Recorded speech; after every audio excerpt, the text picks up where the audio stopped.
Les 407 députés algériens seront officiellement réunis demain le 25 mars 2026 au niveau du Palais des Nations de Club des Pins pour voter la fameuse révision de la constitution algérienne qui a été proposée par la présidence sous la coupe de Abdelmadjid Tebboune. Ce vote qui aura lieu demain et dont les résultats sont d'ores et déjà connus. En réalité, en Algérie, il n'y a pas de suspense. C'est la dictature absolutiste.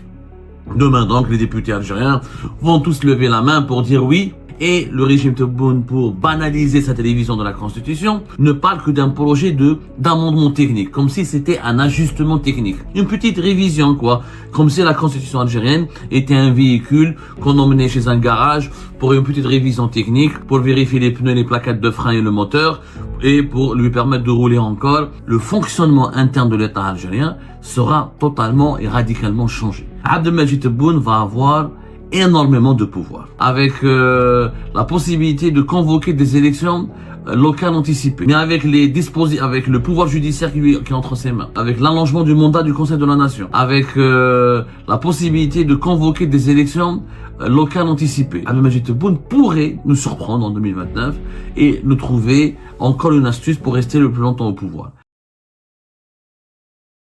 C'est parti!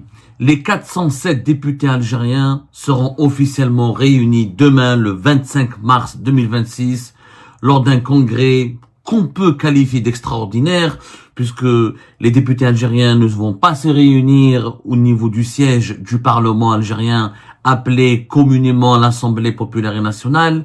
Ils vont tous se réunir, les députés algériens, les 407 députés algériens au niveau du Palais des Nations de Club des Pins pour voter la fameuse révision de la constitution algérienne ou ce qui est appelé par le régime Tebboune le projet d'amendement technique de la constitution algérienne. Ce projet sera donc soumis officiellement au vote demain, le mercredi 25 mars 2026. Les 407 députés algériens devront dire oui ou non aux 10 amendements de la constitution algérienne qui ont été proposés par la présidence sous la coupe de Abdelmadjid Tebboune et de son directeur de cabinet, le puissant et influent Boualem Boualem. Khabti Khouatati, salam alaikum, Azul Flaoun. J'espère que vous allez bien, j'espère que vous vous portez bien. Nous allons aborder avec vous et analyser avec vous dans cette émission les tenants et les aboutissants de ce vote qui aura lieu demain et dont les résultats sont d'ores et déjà connus. En réalité, en Algérie, il n'y a pas de suspense. C'est une démocratie de façade. Ce n'est même pas une démocratie de façade aujourd'hui comme c'était à l'époque de Bouteflika. On pouvait au moins espérer quelques voix discordantes, il y avait quelques débats contradictoires, il y avait quelques groupuscules qui pouvaient manifester, qui pouvaient créer leur colère. Avec l'Algérie de Tebboune, il n'y a même pas de suspense. C'est la dictature absolutiste. Demain donc, les députés algériens vont tous lever la main pour dire oui à Abdelmadjid Tebboune et oui à son projet de la révision de la Constitution. La Constitution qui a été votée en 2020, qui est entrée en vigueur depuis début de l'année 2021, va donc être changée encore une fois en 2026, à peine 6 années plus tard. Et le régime Tebboune, pour banaliser sa télévision de la Constitution, pour banaliser les modifications importantes qui vont lui être importées, qui vont lui être imposées, ne parle que d'un projet d'amendement technique, comme si c'était un ajustement technique. Une petite révision, quoi. Comme si la constitution algérienne était un véhicule qu'on emmenait chez un garage pour une petite révision technique, pour vérifier les pneus, les plaquettes de frein et le moteur, et pour lui permettre de rouler encore. Mais en réalité, dans la vie d'une nation, dans la vie d'une nation, dans la vie des nations, dans la vie d'un pays, notamment d'un pays aussi important et aussi grand que l'Algérie, la Constitution ne peut pas être considérée comme une mobilette ou un véhicule utilitaire, un véhicule touristique. C'est un texte fondamental qui régit les libertés publiques et individuelles, qui les protège, qui est censé les protéger. Ce n'est pas le cas malheureusement en Algérie, puisque les droits de l'homme, les libertés publiques individuelles sont largement bafouées par les dérives liberticides du régime Tebboune. Mais au moins, cette Constitution devrait rester stable, pérenne. Et normalement, c'est un test sacré. On n'y touche pas pour n'importe quel amendement technique ou pour de n'importe quelle considération technique. Force est de constater que le résultat de demain ne compte pas. Ce qui va compter, c'est la suite. Effectivement, c'est la suite. Le résultat de demain, déjà connu, les députés vont dire oui. Maintenant, est-ce que ces amendements vont changer considérablement le quotidien des Algériens et des Algériens? Non, ils vont pas changer considérablement, mais ils vont changer considérablement la nature du pouvoir de Tebboune. Puisque effectivement, ces 10 amendements, officiellement, ne peuvent pas permettre à Abdelmajid Tebboune, officiellement, de rester davantage au pouvoir. Ce que nous craignions, ce que nous avions dénoncé, ce que nous avions condamné, ce que nous avions révélé à travers des révélations vers la fin de l'année 2025, n'a pas pu être concrétisé ou n'a pas pu être réalisé par le régime Tebboune. Au départ, on l'a dit, le régime Tebboune, dès le deuxième semestre de l'année 2025, à savoir dès le début de sa deuxième année de son deuxième mandat, parce que le deuxième mandat de Tebboune est censé avoir commencé en septembre 2000, après avoir été élu pour un deuxième mandat en septembre 2024. Donc, dès septembre 2025, Abdelmajid Tebboune et son entourage pensent à l'avenir. Abdelmajid Tebboune, 80 ans, fatigué, vieux, âgé, malade, même s'il fait tout pour ne pas le dévoiler sur la place publique, mais il est malade, il souffre toujours des séquelles de sa grave contamination en forme les plus graves de la Covid-19 en 2020.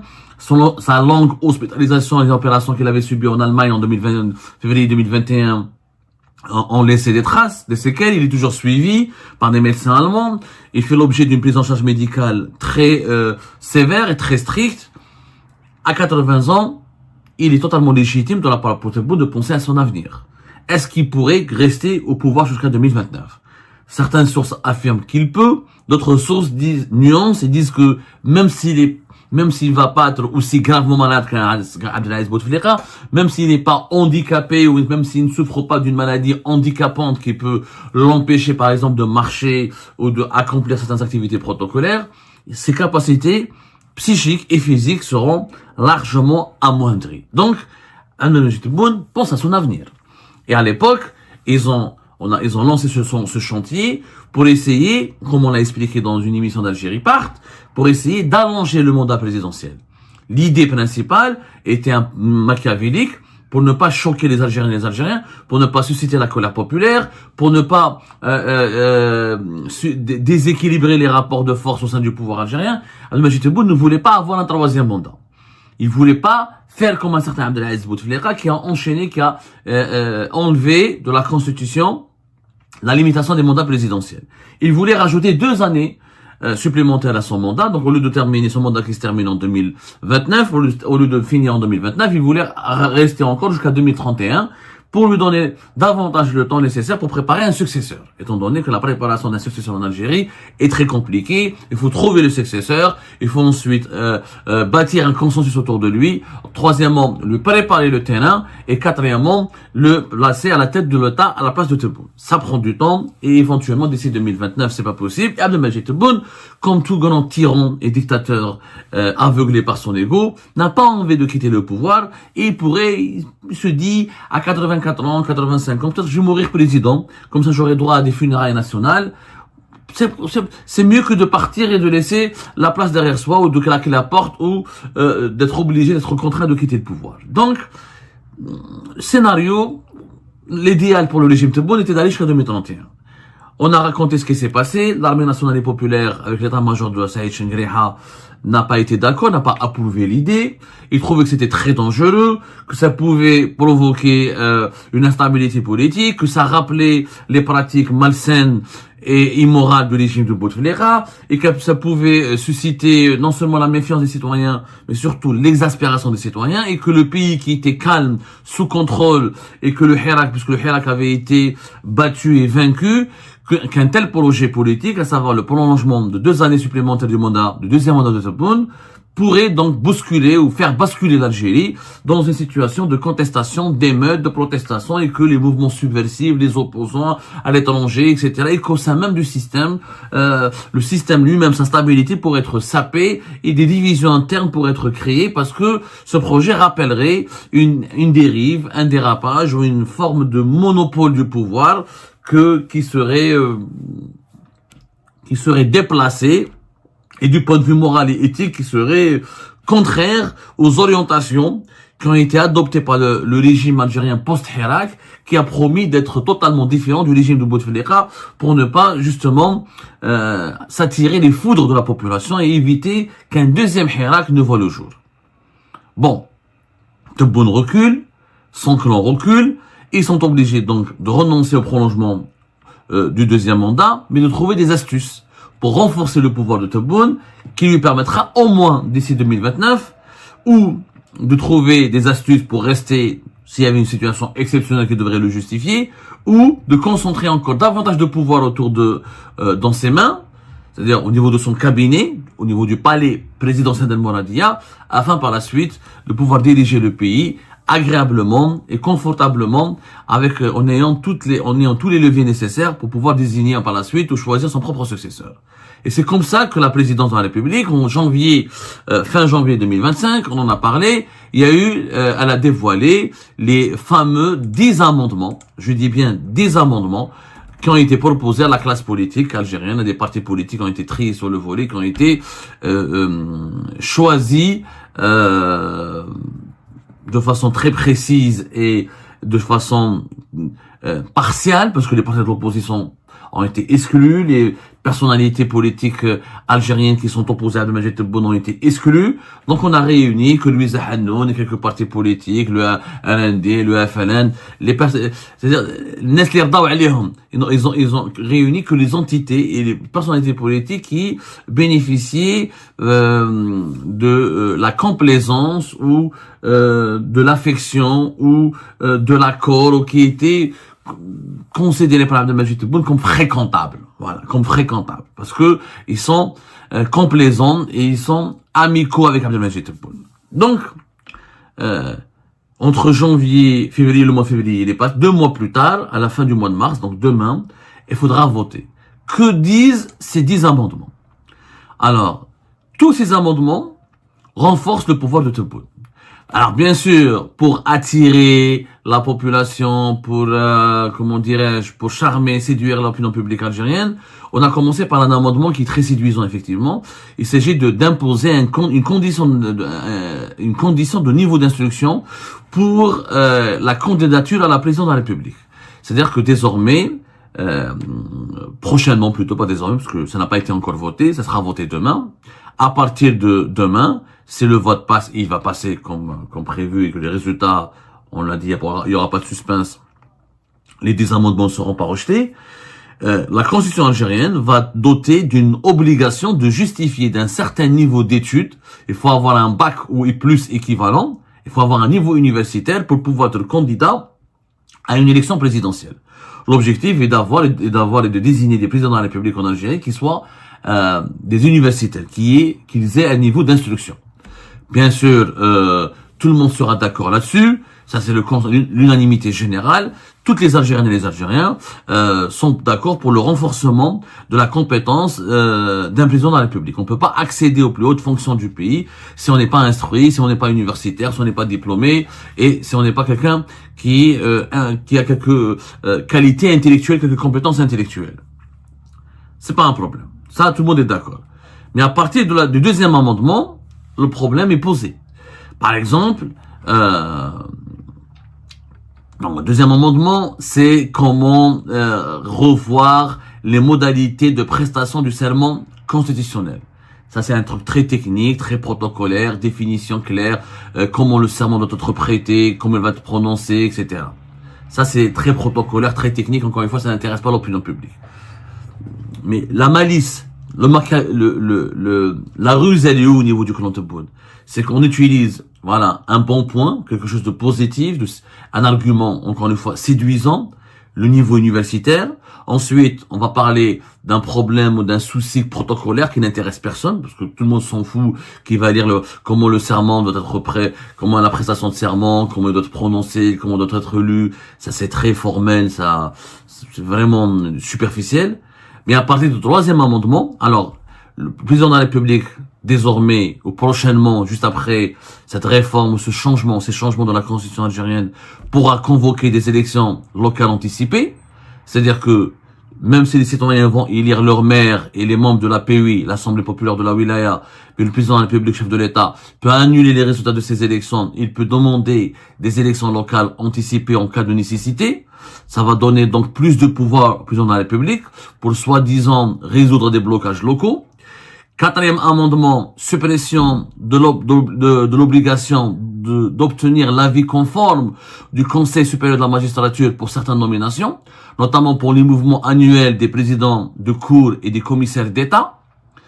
Le président de la République va nommer comme il veut, quand il veut, les personnes qu'il veut à la tête des présidents de cour de justice et des commissaires d'État, alors qu'auparavant, il fallait quand même que le Conseil supérieur de la magistrature, qui est l'instance qui représente les juges dans un pays, qui est l'instance qui est censée garantir l'indépendance de la justice et le fonctionnement rationnel et le fonctionnement correct de l'appareil judiciaire. Donc, dorénavant, le chef de l'État, le président de la République en Algérie n'a pas besoin de consulter les juges, ni de consulter les membres ou les instances du Conseil supérieur de la magistrature pour nommer les présidents de cour de justice.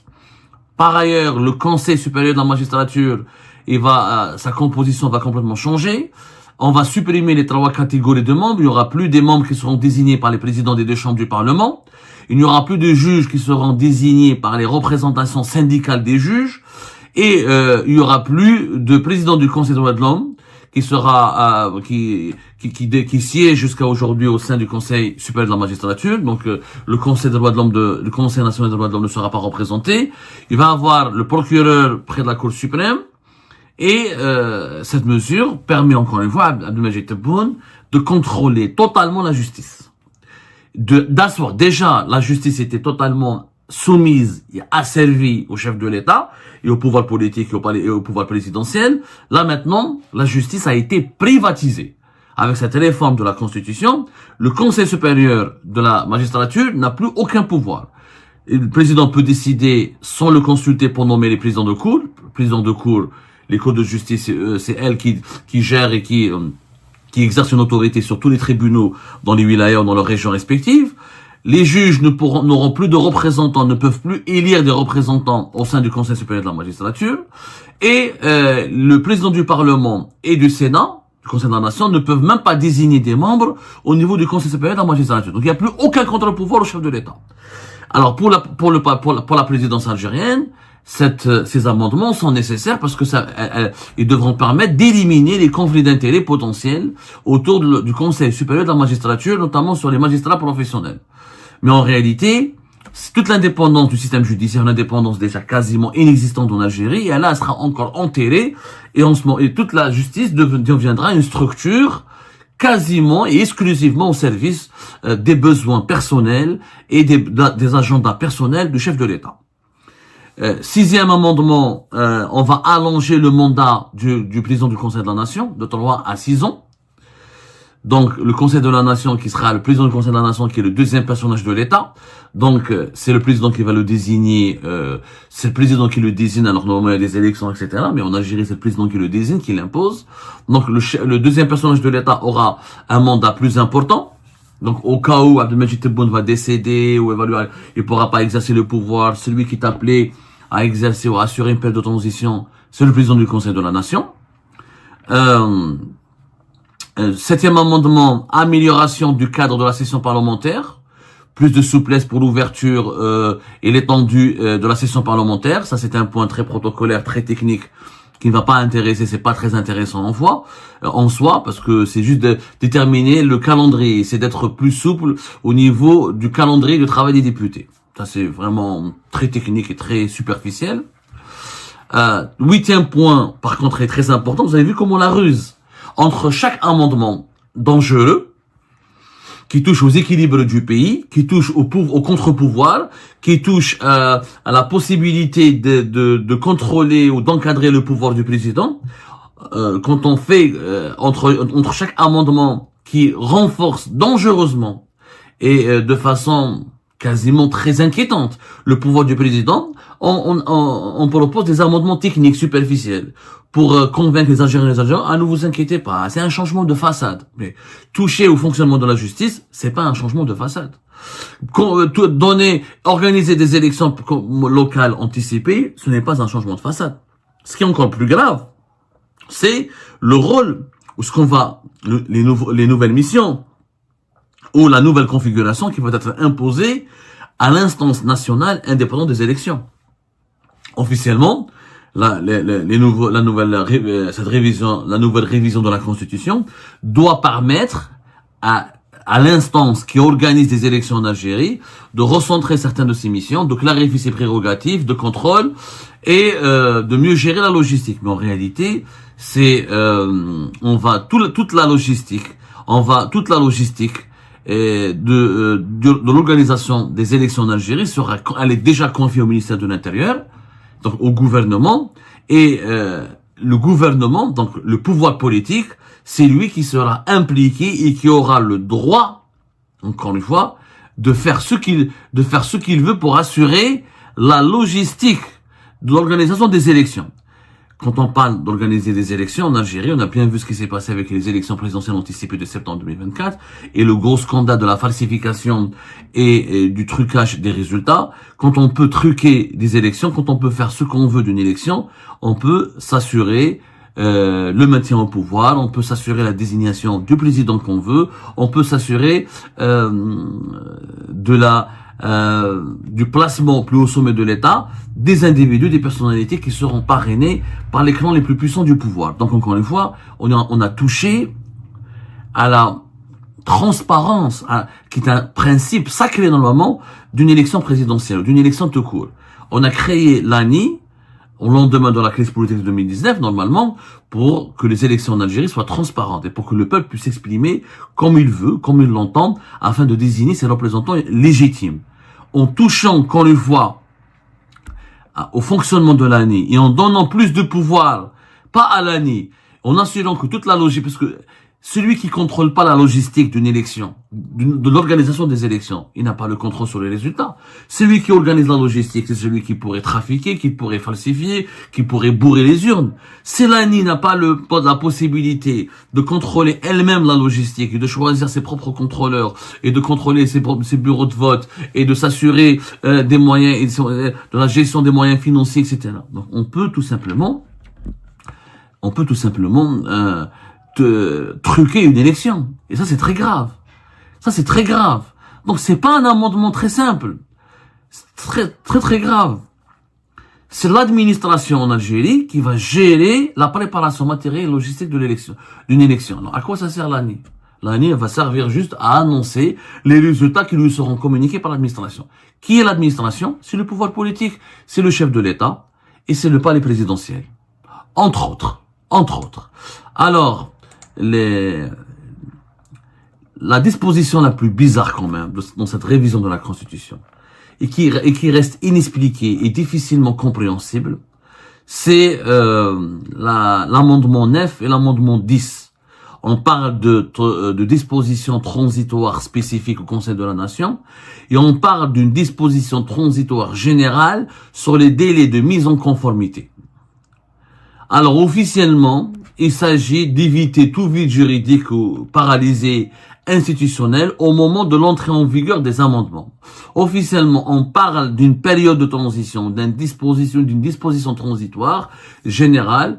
C'est que demain, on va voter, les députés algériens vont voter, donc la Constitution sera changée. À partir du moment où la Constitution sera changée, normalement, l'effet de ces changements est immédiat. Normalement, le Conseil supérieur de la magistrature, le Conseil de la Nation, l'autorité nationale indépendante des élections doivent s'adapter rapidement, doivent appliquer rapidement ces changements. Ça sera pas possible puisque on allonge les mandats du président du Conseil de la Nation, on change la configuration et le fonctionnement de l'ANI, etc. On change le fonctionnement du Conseil supérieur de la magistrature. Il y a toujours des membres qui ont été désignés par les magistrats, par les syndicats de magistrats. Il y a toujours des membres qui ont été désignés par le président du Conseil de la Nation au président du Parlement. Donc, soi-disant, on a mis en place une période de transition pour éviter une déstabilisation des institutions pour assurer le passage de l'ancien ordre constitutionnel vers le nouveau ordre constitutionnel, pour assurer la continuité des institutions. Voilà. Encore une fois, un point technique qui permet, soi-disant, de bien gérer l'impact et les résultats de cette révision de la Constitution. Vous l'avez bien compris, on essaye de nous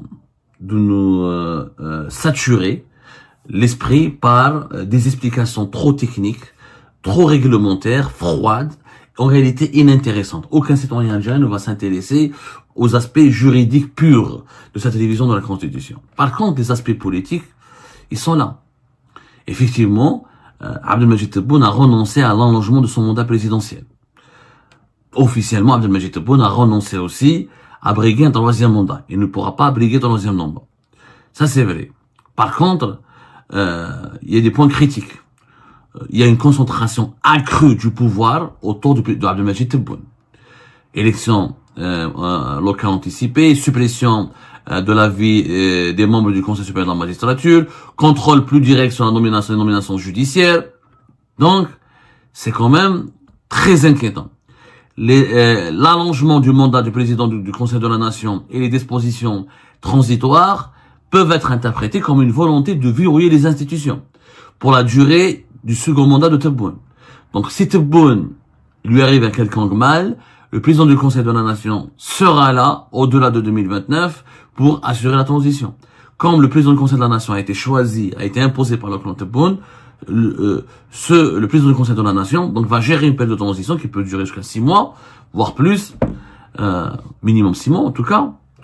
Il va gérer le pays convenablement ou conformément aux besoins ou aux missions qui pourraient lui être attribuées par le clan Tebboune.